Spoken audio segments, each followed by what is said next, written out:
Hi, good morning children. Welcome back to online class. I am Rakesh sir. In the previous class, the renaissance of the modern age. In that lesson, in previous class, we can learn about the contribution of in the field of art, architecture, then sculpture. These are studied in the previous class. In the architecture, we can see about the St. Paul Cathedral Church, St. Peter Church. We can see about the churches and then their designs, cluster columns, decorated doors, decorated stainless glasses, and high walls, spires. These are all see about in the architecture. In the sculpture, the excellent works, Donatello's David works, Michelangelo, the image of Moses.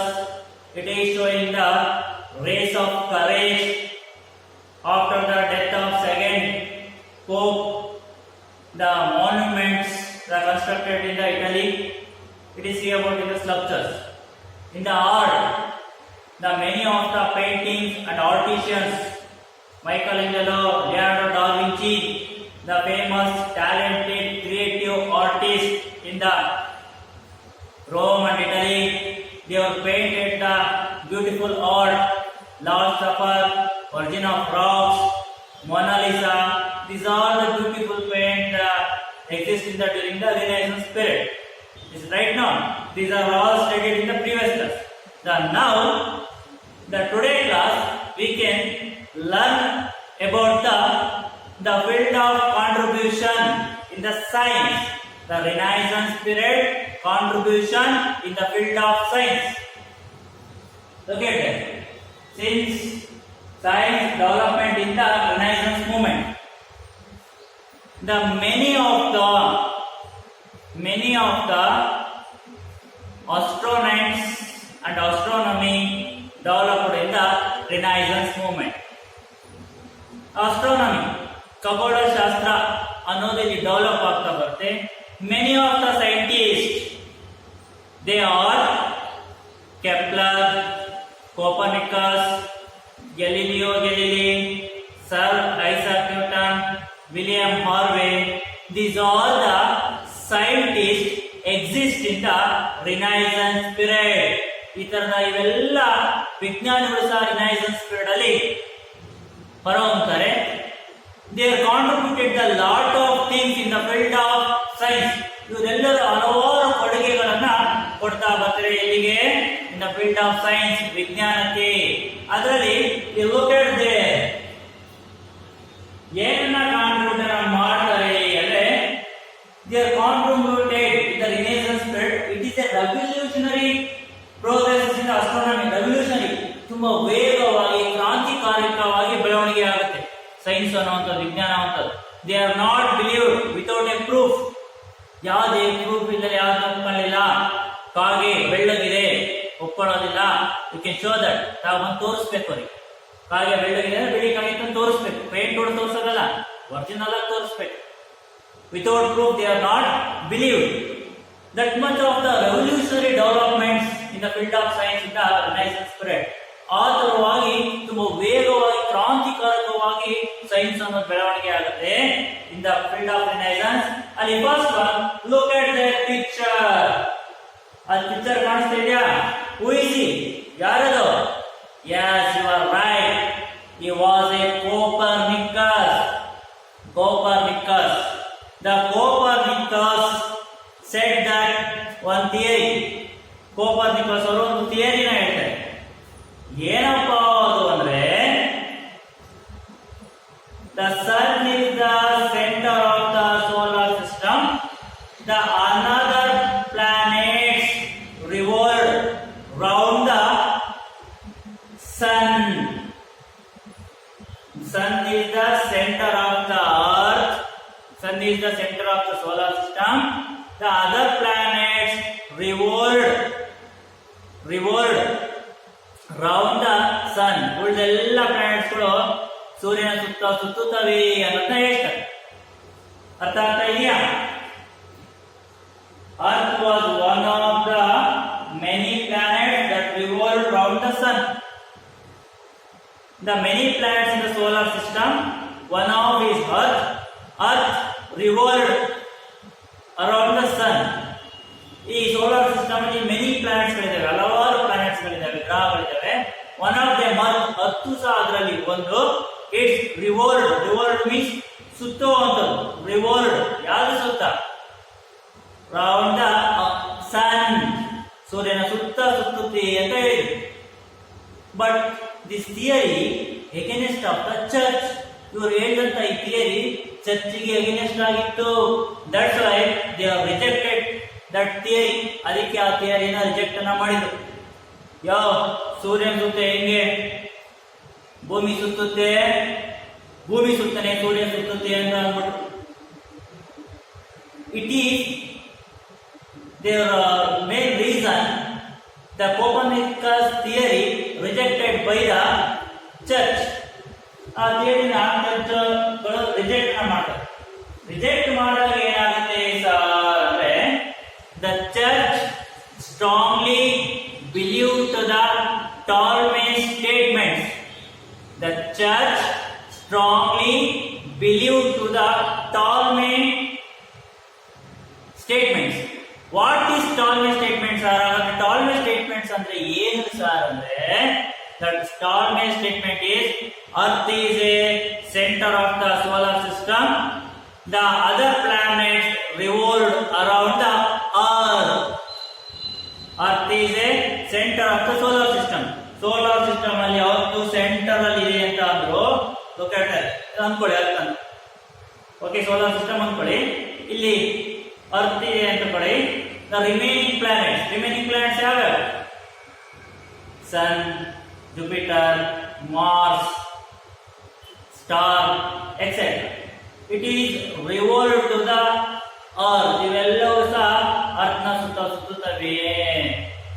It is believe to the church. ಇದನ್ನ church believe ಮಾಡಿ. That's why they are against of the Copernicus theory. ಅದಕ್ಕೆ Copernicus ಥಿಯರಿಗೆ opposite ಅನ್ನ ಹಾಕ್ತಾರೆ. The Ptolemaic theory or statement the belief of the church. It is called the Ptolemaic. T is silent. Okay. And then when they are believed to the Ptolemaic theory, the churches, the Earth is a center of the solar system.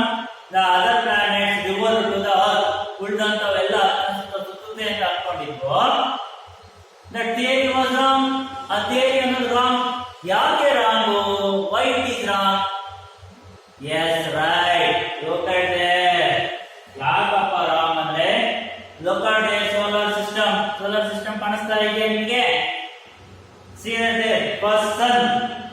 In our solar system you can see about the 8 planets. ನಮ್ಮ solar system ಅಲ್ಲಿ ನಾವು 8 planet ಗಳನ್ನ ನೋಡ್ತೀವಿ. Earth is a third position. ಇದರಲ್ಲಿ Earth ಎಷ್ಟನೇ position ಇದೆ? 1 2 3 third position ಇದೆ ಅಲ್ವಾ? How many planets are there in the solar system? The 8 planets in our solar system. ನಮ್ಮ solar system ಅಲ್ಲಿ 8 planets ಗಳಿದೆ. ನೋಡ್ಕೊಂತ ಬನ್ನಿ. Mercury 1, Venus 2, Earth 3, Mars 4, Jupiter 5, Saturn 6, Uranus 7, Neptune 8. The 8 planets in our solar system. Earth is the third planet. Earth third planet ಆಗಿದೆ. The sun ಕಾಣಿಸ್ತಾ ಇದೆಯಲ್ಲಿ red colour ಅಲ್ಲಿ ಕಾಣಿಸ್ತಾ ಇದೆಯಾ? ಸಾಟರ್ನ್ ಕಲರ್ ಅಲ್ಲಿ ಕಾಣಿಸ್ತಿದೆಯಲ್ಲ, ಸನ್. The sun center of the solar system. Remaining planets, look at the remaining planets. Remaining planets revolve the sun. ಇವು ಸೂರ್ಯನ ಸುತ್ತ ಸುತ್ತುತ್ತಾ ಇದಾವಲ್ಲ. That's why we can get to the day and night effect. ಅದಕ್ಕೆ ಅಲ್ಲಿ ರಾತ್ರಿ ಹಗಲು ಗೊತ್ತಾಗ್ತಾ ಇರೋದು ಅಲ್ವಾ? ಗೊತ್ತಾಗ್ತಿದೆಯಾ? It is told by the Copernicus. ಈ ಥಿಯರಿನೇ ಕೋಪರ್ನಿಕಸ್ ಹೇಳಿದ್ರು ಅಲ್ವಾ? It is true. ಇದು ಸತ್ಯ ಕೂಡ. This theory, it's theory told by the Copernicus. ಆದರೆ ಇದನ್ನ ಯಾರು ಸಹ ಹೇಳಿದ್ರು ಅಂದ್ರೆ The German mathematician Kepler proved that Copernicus theory was true. ಏನು ನಮಗೆ ಜರ್ಮನ್ ಮ್ಯಾಥಮೆಟಿಷಿಯನ್ ಕೆಪ್ಲರ್ ಇದ್ರಲ್ಲ, ದೇವರ್ ಪ್ರೂವ್ಡ್, ಅವರು ಸಾಬೀತು ಮಾಡಿ ತೋರಿಸ್ತಾರೆ the Copernicus theory was true. Copernicus theory ಹೇಳಿದ್ರಲ್ಲ ಅದು ಟ್ರೂ. ಏನ್ theory? Sun is a centre of solar system, the earth revolve to the sun. Earth ಸೂರ್ಯ ಸುತ್ತುತ್ತೆ ಅನ್ನೋದು ಹೇಳಿದ್ದು ಸತ್ಯ ಅಂತ ಹೇಳಿದ್ರು. And then another one person also strongly supported to the Copernicus theory. ಈ ಕೋಪರ್ನಿಕಸ್ ಥಿಯರಿನ ಮತ್ತೊಬ್ಬ ಸೈಂಟಿಸ್ಟ್ ಸಹ ತುಂಬಾ ಸ್ಟ್ರಾಂಗ್ ಆಗಿ ಸಪೋರ್ಟ್ ಮಾಡ್ತಾರೆ.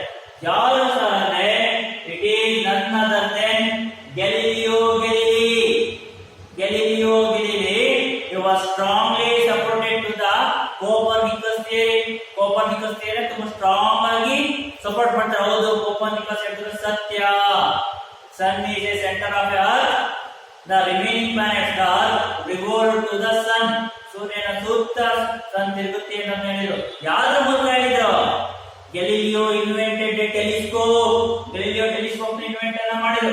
See the picture. Are you see the picture? ನಿಮಗೆ picture ಕಾಣಿಸ್ತಿದ್ಯಾ? You was a Galileo. You're a Galileo. ಕಾಣಿಸ್ತಾ ಇದೆಯಾ? You're a Galileo. He invented the telescope. ಏನ ಇನ್ವೆಂಟ್ ಮಾಡಿದ್ರು? ಟೆಲಿಸ್ಕೋಪ್. ದೂರದುಂಬಿ ಅಂತ ಅಂತೀವಲ್ಲ ಅದು ಕಾಣಿಸ್ತಾ ಇದೆಯಾ? It is A telescope. Through the telescope we can see about the planets. ನಾವು ಟೆಲಿಸ್ಕೋಪ್ ಮೂಲಕ ನೋಡ್ತೀವಿ ಪ್ಲಾನೆಟ್ಸ್ ಗಳನ್ನ. ನಾವು ಸೂರ್ಯಗ್ರಹಣ, ಚಂದ್ರಗ್ರಹಣ ಆದಾಗೆಲ್ಲ ನೋಡ್ತೀವಲ್ವಾ, ಟೆಲಿಸ್ಕೋಪ್ ಅಲ್ಲಿ ನೋಡಿದ್ರೆ ನಮಗೆ ನೀಟಾಗಿ ಕಾಣುತ್ತೆ. ಗೊತ್ತಾಗ್ತಾ ಇದೆಯಾ? The Galileo Galilei invented telescope. Telescope ನ ಇನ್ವೆಂಟೆಡ್ ಅನ್ನ ಮಾಡ್ತಾರೆ. Through the telescope they proved that Copernicus theory was true. Copernicus theory ಅದು ಟ್ರೂ ಅಂತ ಹೇಳಿದ್ರು. ಯಾವ ತರ ಹೇಳಿದ್ರು? ಸೀದೆ ಟೆಲಿಸ್ಕೋಪ್ ಅಂತ ಹೇಳಿದ್ರು. ಹಾಗೆ ಟೂ ಆಬ್ಜೆಕ್ಟ್.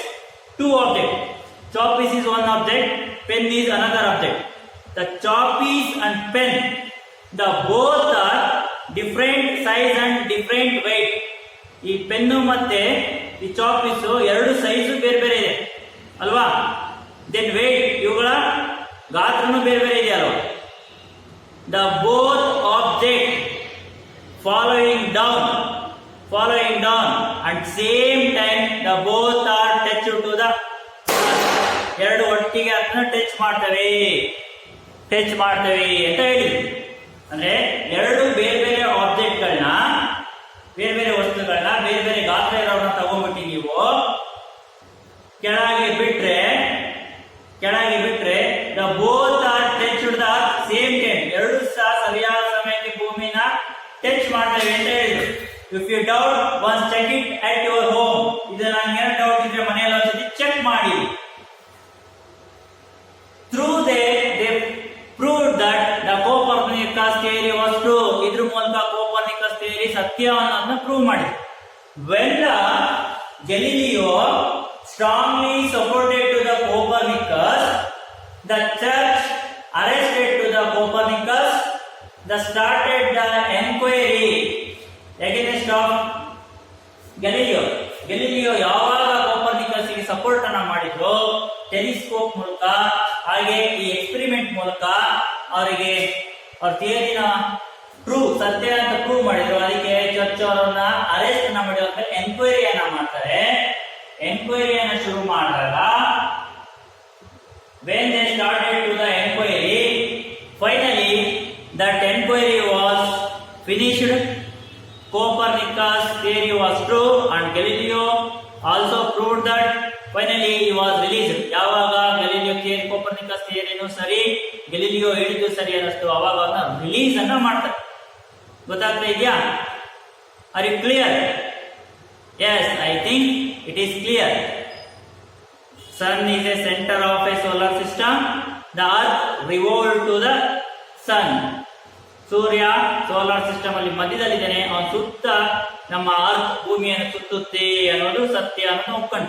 ಅದಕ್ಕೆ ಅಲ್ವಾ ನಮಗೆ ಇವತ್ತು ಡೇ ಅಂಡ್ ನೈಟ್ ಗೊತ್ತಾಗ್ತಾ ಇರೋದು. Earth is not constant, it is rotated to the west to east, east to west, east ಇಂದ ವೆಸ್ಟ್ ಗೆ ರೊಟೇಟ್ ಆಗ್ತಾನೆ ಇದೆ ಅಲ್ವಾ? ಅದಕ್ಕೆ ನಿಮಗೆ ಡೇ ಅಂಡ್ ನೈಟ್ ಆಗ್ತಾ ಇದೆ. ಹಾಗಂತ ನಾವು ಕೆಳಗಡೆ ಬಿಟ್ಬಿಟ್ಟಿದ್ದೇವೆ ಹತ್ತು ತಿರುಗ್ತಾ ಇದೆ ಅಂತ, ಬೀಳಲ್ಲ. Because ಹತ್ತಿನ್ನೇ spherical shape. ನಮಗೆ ಸ್ಪೆರಾಕಲ್ ಶೇಪ್ ಅಂದ್ರೆ ಫ್ಲಾಟ್ ಆಗಿದೆ. It has no edges. ಅದಕ್ಕೆ ಕೊನೆ ಅನ್ನೋದಿಲ್ಲ. ಕೊನೆ ಅನ್ನೋದಿದ್ರೆ ಬಿದ್ದು ಬಿಡ್ತಾ ಇದ್ವಿ. ಅದು ಫ್ಲಾಟ್ ಆಗಿರೋದ್ರಿಂದ ನಾವು ಬೀಳ್ತಾ ಇಲ್ಲ, ರೊಟೇಟ್ ಆದ್ರು. ಗೊತ್ತಾಗ್ತಾ ಇದೆಯಾ? ಓಕೆ, ನೆಕ್ಸ್ಟ್ ಅಲ್ಲಿ ಅರ್ಥ ಆಯ್ತಲ್ವಾ? Copernicus, Kepler and Galileo. The next one scientist is, it is none other than Sir Isaac Newton. Sir Isaac Newton, he given to the gravity theory. ಇವರು ನಮಗೆ ಏನನ್ನ ಕೊಟ್ಟರು? Gravity theory. Sir Isaac Newton of England given to the gravity theory. Gravity, ಗುರುತ್ವಾಕರ್ಷಣೆ ಥಿಯರಿನ sir Isaac Newton ಅವರು ಕೊಟ್ಟರು. Look at the person, ಕಾಣಿಸ್ತಾ ಇದೆ ನಿಮಗೆ? He was a Sir Isaac Newton. Gravity theory, ಗುರುತ್ವಾಕರ್ಷಣೆನ ಹೇಳ್ಕೊಟ್ರು. ಮೂರು ಥಿಯರಿಗಳನ್ನ ಹೇಳಿ. Every action has A equal reaction. ನಾವು ಯಾವುದೇ ಆಕ್ಷನ್ ಮಾಡಿದ್ರು ಈಕ್ವಲ್ ರಿಯಾಕ್ಷನ್ ಆಗುತ್ತೆ ಅಂತ ಹೇಳಿದ್ರು. ನೋಡಿ, ನಾನು ಪೆನ್ನ ಮೇಲೆ ಕೆಸ್ತೆ, ಕೆಳಗೆ ಬಿದ್ದಾದ ಇಟ್ ಈಸ್ ಕಡೆ ಗ್ರಾವಿಟಿ. ಇಲ್ಲಿ ಗುರುತ್ವಾಕರ್ಷಣೆ ಇರೋದಕ್ಕೆ ಕೆಳಗೆ ಬೀಳುತ್ತೆ. ಯಾವುದೇ ಆಬ್ಜೆಕ್ಟ್ ಮೇಲೆ ಕೆಸ್ತಿ ಕೆಳಗೆ ಬಿಡಿ, ಅದು ಕೆಳಗೆ ಬಿದ್ದೇ ಬೀಳುತ್ತೆ. It is gravity. ಇಲ್ಲಿ ಗುರುತ್ವಾಕರ್ಷಣೆ ಇರೋದ್ರಿಂದ ಕೆಳಗೆ ಬೀಳುತ್ತೆ. That theory given by the Newton. ಆ ಥಿಯರಿ ನಮಗೆ ಹೇಳಿದ್ದು Newton. The following are the objects which had been thrown up the air. Any object thrown up in the air, it is falling down. ಯಾವುದೇ object ನ ಮೇಲೆ ಕೆಸಿರಿ. ನೋಡಿ, I will throw the pen in the air. ನಾನು ಮೇಲೆ ಏರ್ pen ಇಸಿರೇನೆ, it's falling down. ಕೆಳಗೆ ಬಿದ್ದ. In every object throwing in the air, it is falling down. ಯಾವುದೇ ವಸ್ತುನ ಮೇಲೆ ಕೆಸರು ಕೆಳಗೆ ಬೀಳುತ್ತೆ. ಯಾಕೆ ಬೀಳುತ್ತೆ? The earth has a gravity power. ಅರ್ಥಿಗೆ ಗುರುತ್ವಾಕರ್ಷಣೆ ಅನ್ನೋದಿದೆ. ಯಾವುದೇ ವಸ್ತು ಮೇಲಾದ್ರೂ ಮತ್ತೆ ಕೆಳಗೆ ಬಂದು ಬೀಳುತ್ತೆ. The theory told by the Sir Isaac Newton. ಈ ಥಿಯರಿ ಹೇಳಿದ್ದಾರೆ ನಮಗೆ ಸರ್ ಐಸಾಕ್ ನ್ಯೂಟನ್. ಅದು ಅಂಡರ್ಸ್ಟ್ಯಾಂಡ್? ಅರ್ಥ ಆಗ್ತಾ ಇದೆಯಲ್ವಾ? ಮೂರು ಥಿಯರಿಗಳನ್ನ ಹೇಳ್ತಾರೆ. It is comes to in your science. ಆ ಸೈನ್ಸ್ ಅಲ್ಲಿ ಮೂರು ಥಿಯರಿನ ಹೇಳ್ತಾರೆ. ಅದರಲ್ಲಿ one of the theory I will told you, any object throwing in a air, it is following down. ಯಾವುದೇ ಆಬ್ಜೆಕ್ಟ್ ನ ಮೇಲೆ ಕೆಸರೆ ಕೆಳಗೆ ಬಂದು ಬೀಳುತ್ತೆ. It is told by the Isaac Newton through their gravity theory. ಇದನ್ನ ಹೇಳಿದ್ರು ಸರ್ ಐಸಾಕ್ ನ್ಯೂಟನ್ ಅವರು ಅವರ ಗುರುತ್ವಾಕರ್ಷಣೆ ಥಿಯರಿಯಲ್ಲಿ. I understand? Yes, you are very much understood. ನಿಮ್ಗೆಲ್ಲರೂ ತುಂಬಾ ಚೆನ್ನಾಗಿ ಅರ್ಥ ಆಗಿದೆ ಅಲ್ವಾ? ನೆಕ್ಸ್ಟ್ ಇವರಾದ್ಮೇಲೆ ಮತ್ತೇನು ಸಹ another one science development in the renaissance period. It is none other than the circulation of blood in human body. ನಮ್ಮ ದೇಹದಲ್ಲಿ ರಕ್ತ ಇದೆಯಲ್ಲ, ಯಾವ ತರ ಸರ್ಕ್ಯುಲೇಷನ್ ಆಗುತ್ತೆ ಅನ್ನೋದನ್ನ it is told by the William Harvey. The William Harvey in the 1478 to 1557.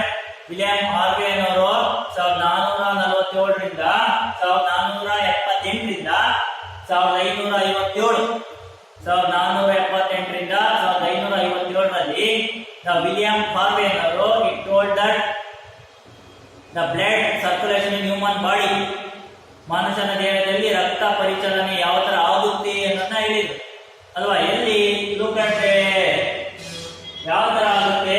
ಈ was William Harvey. ಇವರೇ ವಿಲಿಯಂ ಹಾರ್ವೆ. ಸೀದೆ ಹ್ಯೂಮನ್ ಬಾಡಿ, ನಮ್ಮ ಹ್ಯೂಮನ್ ಬಾಡಿಯಲ್ಲಿ ಯಾವ ತರ ಆಗುತ್ತೆ? ಲುಕ್ ಅಟ್ ಅವರ್ ಹೆಡ್ ಇಂದ ಲಂಗ್ಸ್ ಬರುತ್ತೆ, ಲಂಗ್ಸ್ ಇಂದ ಲಿವರ್ ಬರುತ್ತೆ, ಹಾರ್ಟ್ ಬರುತ್ತೆ, ಅಲ್ಲಿಂದ ರೀಸೆಟ್ ಆಗುತ್ತೆ ನಮ್ಮ ಬಾಡಿಯಲ್ಲಿ ಎಲ್ಲದಕ್ಕೂ. ನಮ್ಮ ತಲೆಯಿಂದ ಲಂಗ್ಸ್ ಗೆ ಬಂದ್ಬಿಟ್ಟು, ಲಂಗ್ಸ್ ಇಂದ ಹಾರ್ಟ್ ಗೆ ಬಂದ್ಬಿಟ್ಟು, ಹಾರ್ಟ್ ಇಂದ ಲಿವರ್ಗೆ, ಕಿಡ್ನಿಗೆ ಬಂದ್ಬಿಟ್ಟು ಇಡೀ ಸರ್ಕ್ಯುಲೇಷನ್ ಇನ್ ಅವರ್ ಬಾಡಿ. ನಮ್ಮ ದೇಹದ ತಲೆಯಿಂದ ಕಾಲ್ಗಡೆ head to toe, head to toe ವರೆಗೂ ನಮ್ಮ ಬಾಡಿಯಲ್ಲಿ ಬ್ಲಡ್ ಸರ್ಕ್ಯುಲೇಷನ್ ಆಗುತ್ತೆ ಅಂತ ವಿಲಿಯಂ ಹಾರ್ವೆ ಅವರು 1478 to 1557 AD ಹೇಳಿದ್ರು. The theory published in a book. ಈ ಥಿಯರಿನ ಬುಕ್ ಆಗಿ ಪಬ್ಲಿಷ್ ಅನ್ನ ಮಾಡ್ತಾರೆ ಬೆಲ್ಜಿಯಂ ಸೈಂಟಿಸ್ಟ್ ಅವರು. It was more famous in during the period. ಯಾವ ಇನ್ನೊಂದು ಬುಕ್ಸ್ ಅನ್ನ ಬರೆದ್ಬಿಟ್ಟು ಪಬ್ಲಿಷ್ ಅನ್ನ ಮಾಡ್ತಾರೆ. Everybody accepted. ಹೌದಾ, ಈ ತರ ಬ್ಲಡ್ ನಮ್ಮ ಬಾಡಿಯಲ್ಲಿ ಹೋಗುತ್ತಾ ಅಂತ ಅನ್ಕೊಂಡು ನಮಗೆ ಯಾರ ಬಿದ್ದೆ ಗಾಯ ಆದ್ರೆ ಅಲ್ಲೆಲ್ಲ ಬ್ಲಡ್ ಬರುತ್ತೆ. ಬ್ಲಡ್ ಬಂದಿದ್ದು ಖಾಲಿ ಆಗ್ಬೋದು. ಮತ್ತೆಲ್ಲಿಂದ ಬ್ಲಡ್ ಬರುತ್ತದೋ ನಿಮಗೆ ಗೊತ್ತಿಲ್ಲ. ಮತ್ತೆ ಬಂದು ಬ್ಲಡ್ ಹಾಕತ್ತೀವ? ಇಲ್ಲ. It is regenerated in our body. ನಮ್ಮ ಬಾಡಿಯಲ್ಲೇ ಮತ್ತೆ ರೀಜನರೇಟ್ ಆಗುತ್ತೆ ಅಲ್ವಾ? That theory told by the William Harvey. ಆ ಥಿಯರಿ ಹೇಳಿದೆ ವಿಲಿಯಂ ಹಾರ್ವೆ ಅವರು. ನಿಮ್ಮ ತಲೆಯಿಂದ ಹೆಡ್ ಇಂದ ಅಪ್ ಟು ಟೋ, ನಿಮ್ಮ ಕಾಲಿನ ಹೆಬ್ಬೆರಳು ತನಕ ಬ್ಲಡ್ ಯಾವ ತರ ಸರ್ಕ್ಯುಲೇಷನ್ ಆಗುತ್ತೆ, ಎಲ್ಲಿಂದ ಎಲ್ಲಿ ಹೋಗುತ್ತೆ ಅಂತ ಹೇಳಿದ್ರು. ನಮ್ಮ ಹೆಡ್ ಇಂದ ಲಂಗ್ಸಿಗೆ, ಲಂಗ್ಸ್ ಇಂದ ಹಾರ್ಟಿಗೆ, ಹಾರ್ಟ್ ಇಂದ ಲಿವರಿಗೆ, ಲಿವರ್ ಇಂದ ಕಿಡ್ನಿಗೆ, ಕಿಡ್ನಿಯಿಂದ ಟೋಗೆ, ಕಾಲೊಳಗೆ ಹೋಗುತ್ತೆ ಅಂತ ಹೇಳಿದ್ರು. Then that theory also they written in a book. ಅದನ್ನ ಬುಕ್ಸ್ ಮಾಡಿ ವ್ಯಾಲ್ಯೂಯಬಲ್ ಬುಕ್ ಅನ್ನ ಮಾಡಿ ದೇ ಪಬ್ಲಿಷ್ಡ್. ಅದನ್ನ ಎಲ್ಲ ಕಡೆ ಪ್ರಿಂಟ್ ಮಾಡಿ ಹಂಚುತ್ತಾರೆ. Finally the people accepted. ಹೌದು, ಇದು ನಿಜ, ಸತ್ಯ ಅಂತ ಜನ ಎಲ್ಲ ಒಪ್ಕೊಳ್ತಾರೆ. I understand. Yes, you are understood. ನಿಮ್ಗೆಲ್ಲರಿಗೂ ಅರ್ಥ ಆಗಿದೆ ಬ್ಲಡ್ ನಮ್ಮ ದೇಹದಲ್ಲಿ ಯಾವ ತರ ಇದೆ ಬಂತು ಅನ್ನೋದು ನಿಮ್ಗೆಲ್ಲ ಅರ್ಥ ಆಗಿದೆ ಅಲ್ವಾ? ನೆಕ್ಸ್ಟ್ ಇಷ್ಟೇನಾ ಸರ್ ಅಂತ ನೋಡೋದಾದ್ರೆ, in this way in the field of Renaissance the influenced by the human society and then civilizations, the significant changes in the Renaissance period. It is a significant development of the human society and civilization. ನಾಗರಿಕತೆ ಸಮಾಜದಲ್ಲಿ ಒಂದು ಮಹತ್ತರವಾದ ಬದಲಾವಣೆಗಳಾಗ್ತಾ ಬರುತ್ತೆ. The peoples are changed day by day. ಇದರಿಂದ ದಿನದಿಂದ ದಿನಕ್ಕೆ people's change ಆಗ್ತಾ ಬರ್ತಾ ಹೋದು ಅಲ್ವಾ? That much of the science developed in the 16th century or modern age. ಈ modern age ಅಲ್ಲಿ ಈ ತರ ಚೇಂಜ್ ಆಗ್ತಾ ಬಂತು. Today we can more and more developed in the science. ಇವತ್ತು ಸೈನ್ಸ್ ಎಲ್ಲ ತುಂಬಾ ಡೆವಲಪ್ ಆಗ್ಬಿಟ್ಟಿದೀವಿ ಅಲ್ವಾ? ಫಾರ್ ಎಕ್ಸಾಂಪಲ್ ಇವ್ರ ಆನ್ಲೈನ್ ಕ್ಲಾಸ್, ಇದಕ್ಕೆ ಎಕ್ಸಾಂಪಲ್ ನಿಮ್ಮ ಆನ್ಲೈನ್ ಕ್ಲಾಸ್ ಅಲ್ವಾ? ಮತ್ತೆಲ್ಲ ನೀವು ಕ್ಲಾಸ್ ರೂಮಿಗೆ ಬಂದು ಪಾಠ ಮಾಡೋಕೆ ನೀವು ನನ್ನನ್ನು ನೋಡ್ತಿದ್ರ, ನಿಮ್ಮನ್ನು ನೋಡ್ತಾ ಇದ್ವಿ. ಫಿಸಿಕಲಿ ಮುಟ್ಟಿ ಮಾತಾಡಿಸಿ ನಿಮಗೆಲ್ಲ ಪ್ರಶ್ನೆಯನ್ನ ಕೇಳಿ ಉತ್ತರವನ್ನ ಹೇಳ್ತಾ ಇದ್ವಿ ಅಲ್ವಾ? ಇವತ್ತೇನ್ ಮಾಡ್ತಾ ಇದೀವಿ? ಗೆಜೆಟ್ಸ್, ಮೊಬೈಲ್ಗಳಲ್ಲಿ, ಲ್ಯಾಪ್ಟಾಪ್ಗಳಲ್ಲಿ, ಟಿವಿಗಳಲ್ಲಿ ನೀವು ನಮ್ಮನ್ನ ನೋಡ್ತಾ ಇದ್ದೀರಾ, ನಾವು ನಿಮ್ಮನ್ನ ನೋಡ್ತಾ ಇದೀವಿ. ಅದ್ರ ಮೂಲಕ ಪಾಠ ಮಾಡ್ತಿದೀವಲ್ವಾ? It is called a science. ಇದನ್ನೇ ಸೈನ್ಸ್ ಅಂತ ಇರೋದು. The science the day by day developed, but this foundation put by the renaissance. ಇದಕ್ಕೆ ಫೌಂಡೇಶನ್ ಹಾಕಿದ್ದು ನಮ್ಮ ರಿನೈಸನ್ಸ್ ಅನ್ನುವಂಥದ್ದು. Without a proof they cannot be accepted. ಇಲ್ಲಿ ಯಾವುದೇ ಸಾಕ್ಷಿಯಿಂದ ಯಾವುದೂ ಒಪ್ಕೊಂತಿರಲಿಲ್ಲ. That's why the science the developed in the renaissance period. ಈ ತರವಾಗಿ ಸೈನ್ಸ್ ರಿನೈಸನ್ಸ್ ಪೀರಿಯಡ್ ಅಲ್ಲಿ ಡೆವಲಪ್ ಆಗ್ತಾ ಬಂತು. The science developed in the field of astronomy. ಆಸ್ಟ್ರಾನಮಿಯಲ್ಲಿ ದ ರೆವಲ್ಯೂಷನರಿ ಚೇಂಜಸ್ ಆಗ್ತಾ ಬಂತು. Copernicus, Kepler, Galileo Galilei, sir Isaac Newton, William Harvey, these are the peoples of effort in the field of science in the Renaissance period. ಇವರೆಲ್ಲರೂ ಸಾಕಷ್ಟು ಪರಿಶ್ರಮವನ್ನು ಹಾಕಿ ಈ renaissance period ಅಲ್ಲಿ science ನ ಡೆವಲಪ್ ಅನ್ನ ಮಾಡ್ತಾರೆ. Are you understand? Okay, today in this class we can learn about the field of development in the science. Science ಅಲ್ಲಿ ಆಗಿರುವಂತಹ development, especially the theory of Copernicus, the earth revolved by the sun. ಅರ್ಥ ಸನ್ನ ಸುತ್ತ ಇದೆ ಅಂತ ತಿಳ್ಕೊಂಡ್ವಿ. And Galileo Galilei invented to the telescope. And sir Isaac Newton given to the gravity theory, ಗುರುತ್ವಾಕರ್ಷಣೆ ಥಿಯರಿಯನ್ನ ಕೊಟ್ಟರು. The William Harvey invented to the circulation of blood in human body. Human ಬಾಡಿಯಲ್ಲಿ blood ಆಗ ಸರ್ಕ್ಯುಲೇಷನ್ ಆಗುತ್ತೆ ಅಂತಂದ್ರು. This are all we can learn about in this class. ಇದನ್ನೆಲ್ಲ ಈ class ಅಲ್ಲಿ ತಿಳ್ಕೊಂಡಲ್ವಾ? ಹೌದಲ್ವಾ? ಎಸ್. ಇಲ್ಲಿಗೆ ಈ ಚಾಪ್ಟರ್ ಕಂಪ್ಲೀಟ್ ಆಗಿದೆ. What are the topics we can learn in this chapter? ಈ ಚಾಪ್ಟರ್ ನಾವು ಏನೇನೆಲ್ಲ ಕಲ್ತ್ವಿ ಸಾರ್ ಅಂತಂದ್ರೆ, the meaning of renaissance, meaning of Renaissance, the features of Renaissance, humanism, rationalism, and reasons for the Renaissance. Reasons for the Renaissance, they are the attack of Constantinople, geographical exploration, invention of printing press, spread of education, and downfall of feudal system. These are the reasons of the Renaissance period. And then the development of the field of art, architecture, sculpture, science, literature, ಈ ಎಲ್ಲ field develop ಆಗಿರೋದನ್ನ ನಾವು ನೋಡಿದ್ವಿ ಅಲ್ವಾ. These are all learn in the Renaissance, the modern age chapter ಅಲ್ಲಿ ತಿಳ್ಕೊಂಡ್ವಿ ಅಲ್ವಾ. S, ಆದ್ರೆ today's homework, look at the answer the following questions. First one, who invented the gravity theory? The second one, name the two well-known scientists of the Renaissance period.